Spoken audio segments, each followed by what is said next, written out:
변참봉은 초조한 표정으로 학자들을 지켜봤다. 그는 혀를 차며 중얼거렸다.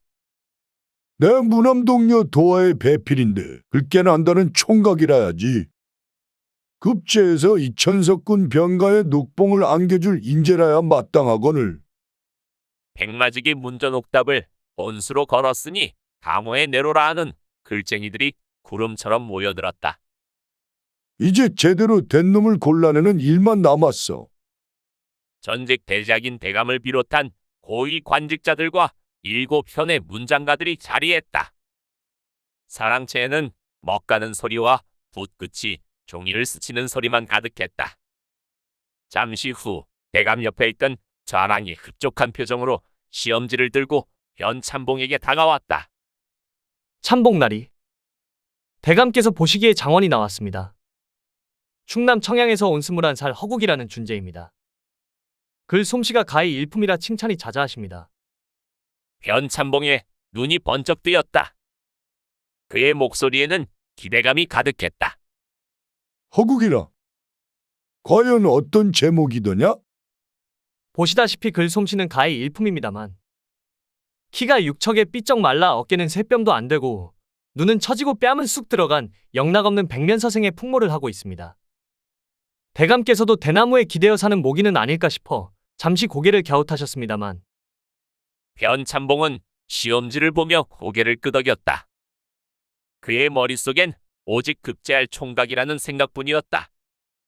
외모는 둘째치고 일단 급제만 하면 그만 아니겠나. 고울이 너들썩하게 홀레식이 올랐다. 허국은 뻣뻣한 나무토막 같았지만 신부 변도와는 달랐다. 수밀도 같은 빵기를 흔들며 앵두 같은 입술의 눈에는 매력이 흘러넘쳤다. 아이고, 저 색시 좀 보소. 복숭아 씨가 저리 곱게 익었으니 서방님은 좋겠소. 하객들의 말이 오고 갔다. 그날 밤 촛불이 은은하게 흔들렸다. 도화는 조용히 앉아 허국을 기다렸다. 애간장이 녹는 시간이었는데 이윽고 허국이 술 냄새를 풍기며 비틀거리며 들어왔다. 합 한 주나 마십시다. 도화는 조심스럽게 합 한 주 잔을 내밀었다. 허국은 석 잔을 연거푸 들이켜더니 도화의 옷고름에 손이 가지 않고 그대로 모로 누워 호를 골기 시작했다. 우렁찬 호리 소리가 심방을 가득 채웠다. 도화는 놀란 눈으로 허국을 바라봤다. 당황스러움과 실망감이 교차하는 표정이었다. 아이고, 이럴 거면 차라리 소를 데려다 놓고 잘 것이지. 그녀는 석으로 한숨을 쉬며 돌아 누웠다. 첫날 밤부터 제대로 된 풀칠 한번 못하고 밤을 지새운 도화는 다음날 아침 삐거덕거리는 허리처럼 삐거덕거리는 결혼 생활을 직감했다. 후로 변참봉은 대문을 열고 들어서는 것이 마치 자기 집 안방 들어서듯 자연스러웠다.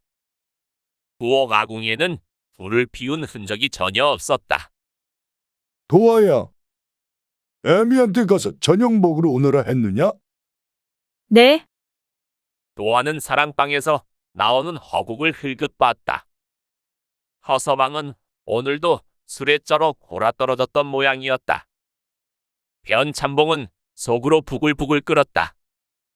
저놈이 과연 내 귀한 딸에게 손주를 안겨줄 수 있을까? 그는 헛기침을 하며 마당을 배회했다. 변참봉은 사위를 볼 때마다 속에서 부글부글 끓었다.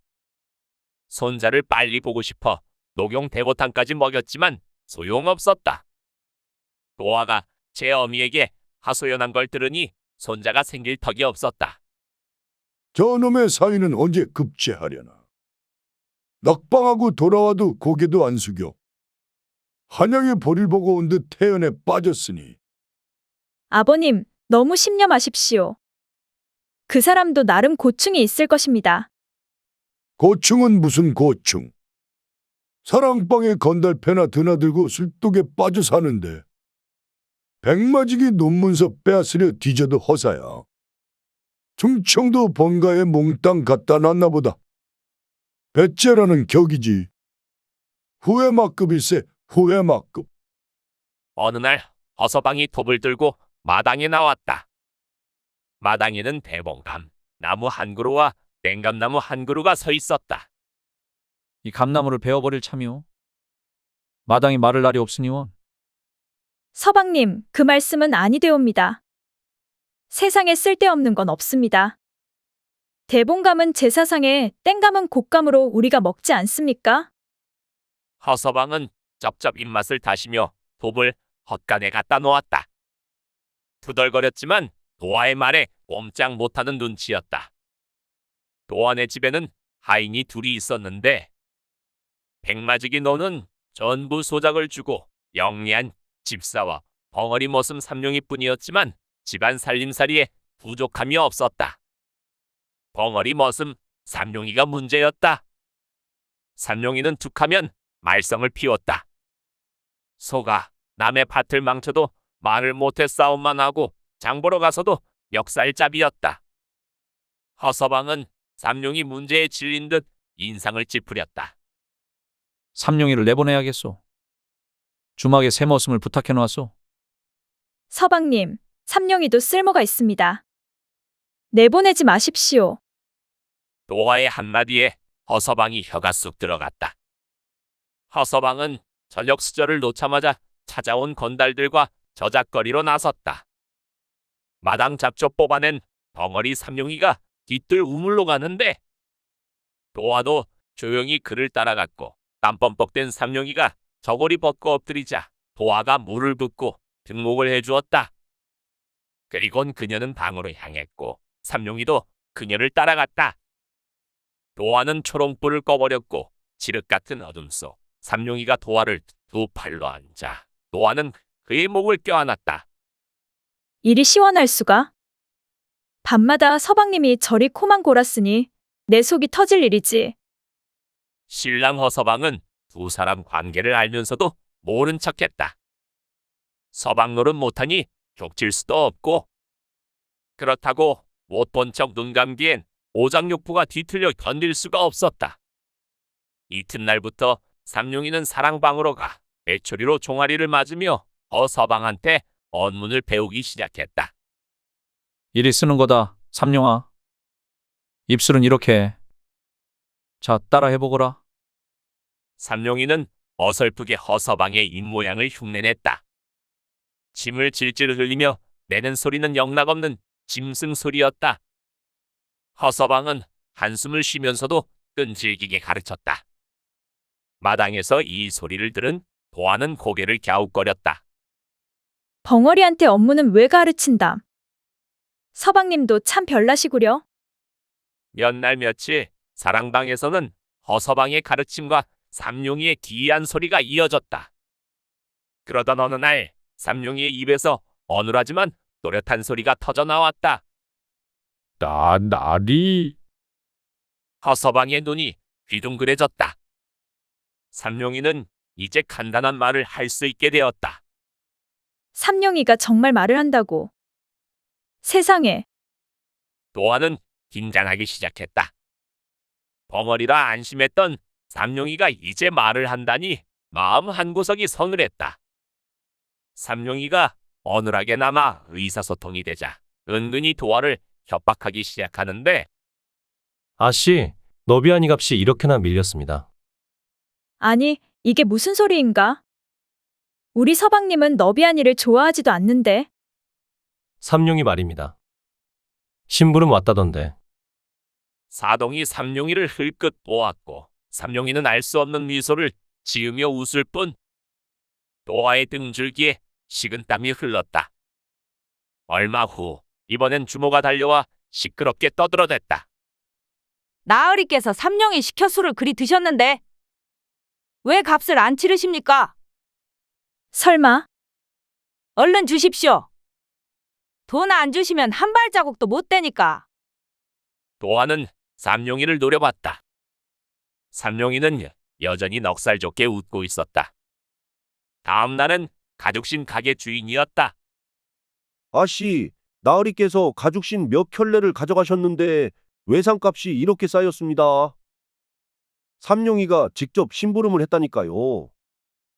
그녀는 손발이 덜덜 떨렸지만 참을 수밖에 없었다. 아무리 신랑 잘못 만났기로써니 벙어리 머슴하고 섞는다고 소문나는 건 말도 안 돼.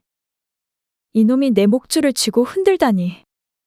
도화의 은밀한 밤은 이제 삼룡의 혀가 풀리면서 더 이상 비밀이 될 수 없게 되었다.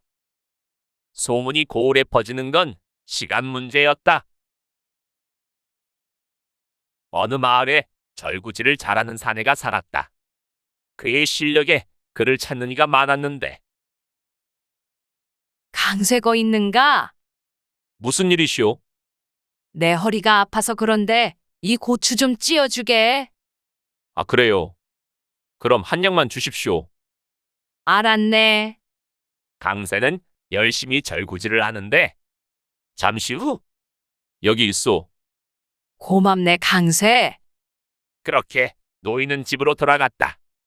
잠시 후 어느 한 여인이 나타나는데 강세, 계시오? 무슨 일이시오? 내 어깨가 아파서 그러는데 이 옥수수 좀 찧어주시오. 알았소. 한 양만 주시오. 알겠어. 강세는 열심히 절구지를 했다. 잠시 후 여기 있소. 고맙소. 그렇게 여인은 집으로 돌아갔다. 잠시 후 한 여인이 나타나는데 걔 있느냐? 무슨 일이십니까, 아씨? 내 소문을 듣고 왔다. 내가 그렇게 절구지를 잘한다던데. 곧 쑥스럽습니다. 다 먹고 살자고 하는 짓인데. 네, 그 솜씨 한번 보자꾸나. 네? 안으로 드시지요. 그렇게 안에서 절구질 소리가 나는데 저 아씨는 저기 박대감네 셋째 딸 아닌가? 예, 맞는 것 같아요. 아니, 왜 종것들 안 시키고 뭘 찌으러 여기 왔을까? 그러게요. 오메, 왜 그려? 저 아씨 올 때 빈손으로 온 거 보셨어? 아, 그래? 그럼 이 소리는? 성덕이는 저작거리를 지나다 혼자 놀고 있는 아이를 발견했다. 무언가 재밌게 놀고 있는 아이에게 다가가 지켜보는데 두꺼봐, 두꺼봐, 헌집 줄게, 새집 타오. 두꺼봐, 두꺼봐, 헌집 줄게, 새집 타오. 애야, 뭐 하고 있니? 두꺼비한테 소원을 빌고 있어요. 소원? 이렇게 두꺼비에게 집을 지어주면 새 집을 준다고 했어요. 그래서 우리 언니한테 새 집을 꼭 드릴 거예요.